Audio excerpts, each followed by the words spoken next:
So I wanted to really start this one off by sending my thoughts, my condolences over to the Mangold family. Absolutely heartbreaking news coming out this morning. I saw it. I was stunned. Just I'm almost at a loss for words. Right? It's absolutely awful. Right? You look at a guy in Nick Mangold, and one of my favorite things about Nick was, no matter what Jet fan you talk to, older Jets fans, younger Jets fans, someone just getting into the team now, he was everybody's favorite player. Everybody loved Nick Mangold. Players loved him, coaches loved him, fans loved him, right? And to see that news this morning, it feels like we all lost a friend. So yeah, I wanted to send my thoughts, my condolences over to the Mangold family. Just absolutely awful news.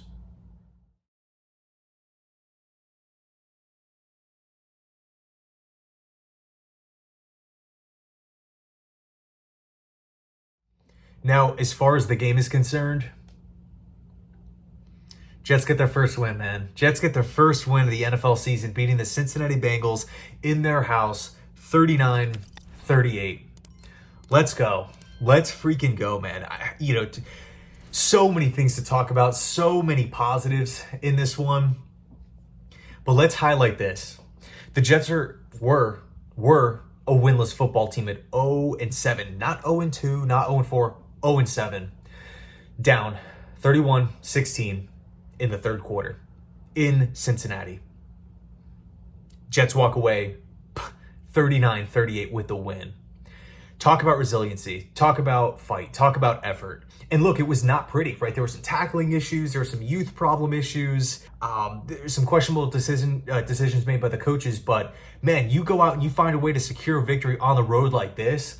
This is a turning point style of moment, right? This is something where the Jets can reflect on as the season goes on and say, this is why you don't quit. This is why you 100% give max effort every single down. Every single down. You got to keep on playing until the whistle ends. I put out a tweet towards the end of the game, right when the Jets scored that the go-ahead touchdown. Finish.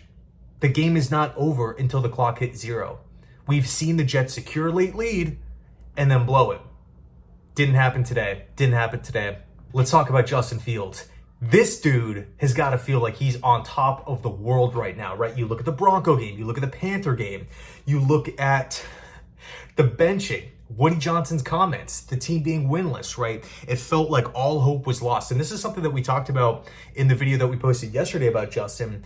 If I was Fields, man, it just feels like all odds are against you and you get the start again because of a Tyrod Taylor injury. Go out there and let it loose. Like that's let Woody Johnson's comments fire you up. Don't just shrink. Because I was seeing a lot of, just kind of like typical media stuff, like, oh my God, Justin Fields' confidence, and he's got to be so mentally shaken based on the previous performances. No, these guys are competitors, right? These guys want to go out and compete, especially when you look at Justin Fields' backstory, right, going back to Chicago and stuff. Like, he plays hurt. He will really put his body on the line to go out and make sure that he's in the starting lineup here. This is someone who doesn't take sitting on the bench lightly.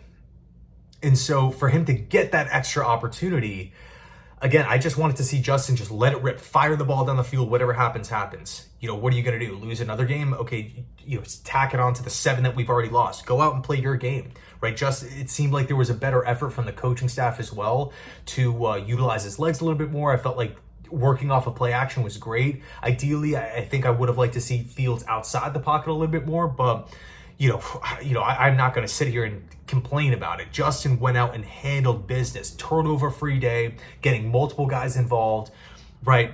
Mason Taylor looked awesome. Breece Hall, I want to say that was Isaiah Davis's best game of his NFL career.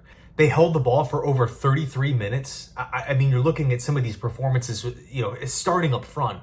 Olu Fashanu completely manhandled Trey Hendrickson. Manhandled him. Hendrickson leaves, he comes out of the game. Olu doesn't miss a beat. He's out there just complete brick wall defending Justin Fields' blindside, right? You look at Josh Myers in the center of that offensive line. Was he an absolute force in the running game or what? Think about that initial push, right? Winning at the point of attack on the offensive side of the football. Now, coincidentally, the Cincinnati Bengals offensive line was doing the same thing, but we're not really going to dive into that in this video. Let's celebrate the freaking W. Armand Membou was absolutely amazing today. So you have your two young tackles that are just humiliating the opponent.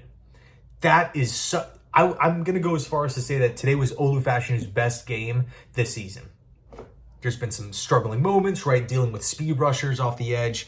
Man, oh man, Olu looked fantastic today. And again, Membou, complete brick wall. Running game, pass protection, Justin Fields, he's sitting back there. He has time to throw.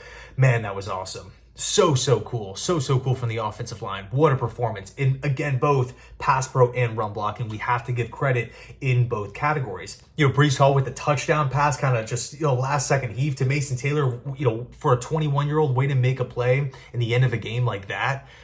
Man. This all, and credit Tanner Engstrand, right? Tanner Engstrand, especially with how the game started early, being down, 17-3, he could have went into a shell where he was handing the ball off a lot, but there were moments where I'm thinking, okay, this is going to be a run, nope, play action. This is going to be a throw, nope, run. But really, for me, the main takeaway, it's the comeback. It's the comeback. In a season where you're looking, right, everyone knew that the Jets weren't going to be all that great this season. Everyone knew that we weren't going to be challenging the Buffalo Bills for the AFC East crown. Everyone already knew this. Most people had them as a 4-win team, a 5-win team, 6-win, maybe 7-8. And so, those numbers are so possible, by the way. I'm not going to rule anything out after today's performance, right, obviously. But in a season where we're 0-7 up to this point, we've been trying to search for positives. We're trying to search for things to grasp onto. New regime. You want to see some signs of life. Again, a reason to believe despite the losses. Think Dan Campbell in Detroit. Think Kyle Shanahan in San Francisco when he first took over. Things like that. You're seeing, the foundation being built. And really up to this point, you can point to the running game and the run blocking and stuff. But there were just multiple questionable decisions across the board through those first 7 weeks. But today, we can look at that comeback, whether it's the early comeback, again, being down 17-3, fighting your way back, or the second half comeback, 31-16 in the third quarter. That to me is the storyline. That to me, if I'm Aaron Glenn, I'm talking about that all week. This is the bye week, right? I'm honing in and I'm making that my identity. Despite the final score, despite what happens throughout the course of, any future games, we are going to be the team that fights to the end. We are going to be the team that, hey, despite being down maybe 20-0, it's the fourth quarter, we are still looking to take your head off on the defense side of the football. Offensively, we are still trying to break through that goal line and get into the end zone for 6. And we're going to do whatever it takes to get it done. That's the bottom line. We are going to fight to get the job done. That's it. That's going to be our identity. And hopefully, the Jets have righted the ship and we can use this game as a turning point, as the pivoting point, as we head into the bye week.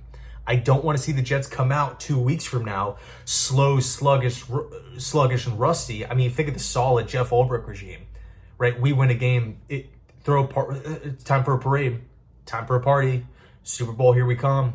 It was this egotistical, let's puff out our chest and declare how good we are to the rest of the league, to just lose the following week. It was a flat out embarrassment. Let's not have that mentality. Let's not do that again. It was, embarrassing as a fan to watch that. The gloating after wins, the few and far between wins over not so great teams last season and the season before that. Let's not do that. Let's not go down that path again. We're a 1-7 football team. Let's have some humility here. Let's have some self-awareness. But let's celebrate the win. Thanks so much for watching. And as always, go Jets.